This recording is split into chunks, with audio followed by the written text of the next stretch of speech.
कराची की गलियों में कहावत थी कि मौत और रहमान डकैत कभी भी कहीं से आ सकते हैं, लेकिन उस रात अलग हुआ। फिल्म धुरंधर में आपने अक्षय खन्ना और संजय दत्त के बीच की जंग तो देखी होगी, लेकिन आज हम आपको उस असली जंग के मैदान में ले चलेंगे जहां तो ना कोई कट था और ना ही कोई रीडिंग। तो नमस्कार, मैं हूं अंकित सिंह और आप देख रहे हैं क्राइम आउट एनएस। और आज हम बात करेंगे कराची के सबसे खौफनाक गैंगस्टर रहमान डकैत की और उसे मारने वाले सुपर कॉम चौधरी असलम की असली कहानी के बारे में। एक ऐसी कहानी जो सिनेमा के पर्दे से कहीं ज्यादा खूनी और रहस्यमय है। रहमान डकैत, ये नाम कराची के लेहाड़ी इलाके में कानून से बड़ा था। उसका असली नाम था सरदार अब्दुल रहमान बलोत। वही फिल्म धुरंधर में दिखाया गया कि उसकी कहानी अस्पताल में शुरू होती है और अस्पताल में ही खत्म हो जाती है, लेकिन हकीकत भी इससे बहुत अलग नहीं थी।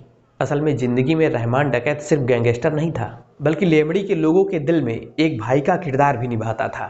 एक ऐसा रॉबिन हुड जो ड्रग्स के धंधे में पैसा कमाता था और उसी पैसों से वो गरीबों की मदद करता था।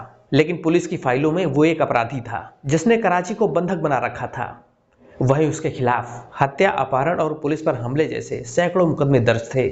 और साल 2009 आते आते रहमान डकैत पाकिस्तान सरकार और पुलिस के लिए एक सिरदर्द बन चुका था। उसे पकड़ना लगभग नामुमकिन माना जाता था, क्योंकि पूरा लिमड़ी इलाका उसका ढाल बनकर खड़ा रहता था। लेकिन पुलिस महकमे में भी एक अफसर था जिसे इन अपराधियों का काल कहा जाता था, और वो अफसर था एसएसपी चौधरी असलम।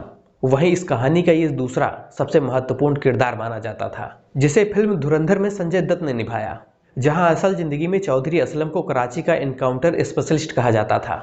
सफेद सलवार कमीज, हाथ में सिगरेट, चेहरे पर बेखौफ अंदाज। चौधरी असलम का तरीका बिल्कुल साफ था, जो कानून नहीं मानेगा उसे उसकी गोली खानी होगी।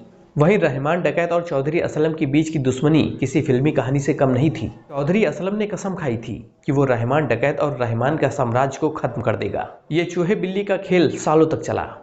कभी रहमान पुलिस को चकमा देकर भाग जाता, तो कभी पुलिस रहमान के गुर्गों को उठा लेती। लेकिन फिर 9 अगस्त साल 2009 को ये खेल एक खूनी अंजाम तक पहुंचने वाला था।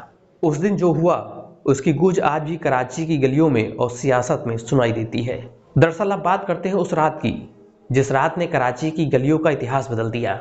जहां पुलिस के मुताबिक 9 अगस्त साल 2009 को खबर मिली कि रहमान डकैत अपने 3 साथियों के साथ अकील बलोच, औरंगजेब बाबा और नजीर बाला के साथ कराची के कठोर इलाके से गुजरने वाला है। तभी चौधरी असलम ने बिना वक्त गंवाए अपनी टीम के साथ एक जाल बिछाया।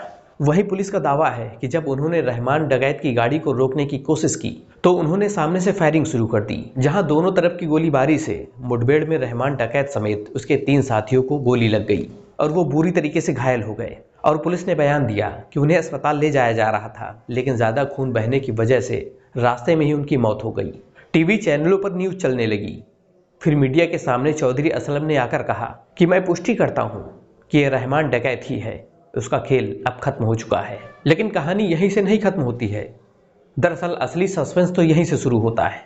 रहमान डकैत की पत्नी और उसके समर्थकों ने पुलिस की इस कहानी के सिरे से खारिज कर दिया। जहां रहमान की पत्नी ने सिंध कोर्ट में एक याचिका दायर कर एक सनसनीखेज खुलासा कर दिया। बालूचिस्तान के तरबुत से अगवा किया गया था, जहां वो एक बिजनेस मीटिंग के लिए गए थे। तो परिवार का आरोप था कि पुलिस ने उन्हें पहले कस्टडी में लिया, टार्चर किया और फिर 10 अगस्त की रात को सील टाउन पुलिस स्टेशन के पास ले जाकर गोली मार दी। पत्नी द्वारा लगाया गया ये इल्जाम बेहद संगीन था। तो वहीं पीपल्स समन कमेटी के चेयरमैन मौलाना अब्दुल मजीद ने भी सवाल उठाए।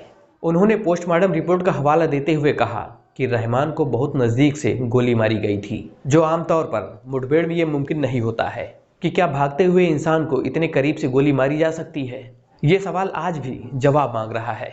तो रहमान डकैत की मौत के बाद लेमड़ी जल उठा, लेकिन चौधरी असलम अपनी जवाब पर कायम रहे। उन्होंने साफ कहा कि रहमान मर चुका है और उसका गैंग अब खत्म हो चुका है। हालांकि बाद में अदालत ने इस मामले के खिलाफ एफआईआर दर्ज करने के आदेश दे दिए, लेकिन चौधरी असलम का भी अंजाम कम खौफनाक नहीं था। कहते हैं हिंसा का अंत हिंसा से ही होता है। तो साल 2014 में, यानी रहमान की मौत के लगभग 5 साल बाद, चौधरी सलमान को भी एक सुसाइड बम से उड़ा दिया गया, जहां इस मामले की जिम्मेदारी तालिबान ने ली थी। लेकिन कई लोग इसे रहमान डकैत की मौत का बदला मान रहे थे। फिल्म धुरंधर में ये कहानी भले ही फिल्मेटिक अंदाज में दिखाई गई हो, लेकिन असल जिंदगी में रहमान डकैत और चौधरी असलम की कहानी में कोई हीरो नहीं था। वहां था तो सिर्फ गोलियां, बारूद और कराची की सड़कों पे फैला हुआ खून। ये सच है कि रहमान डकैत एक अपराधी था। जिस तरह से उसका अंत हुआ तो उसके अंत होने के बाद भी पुलिस के दामन पर कई दाग लग गए।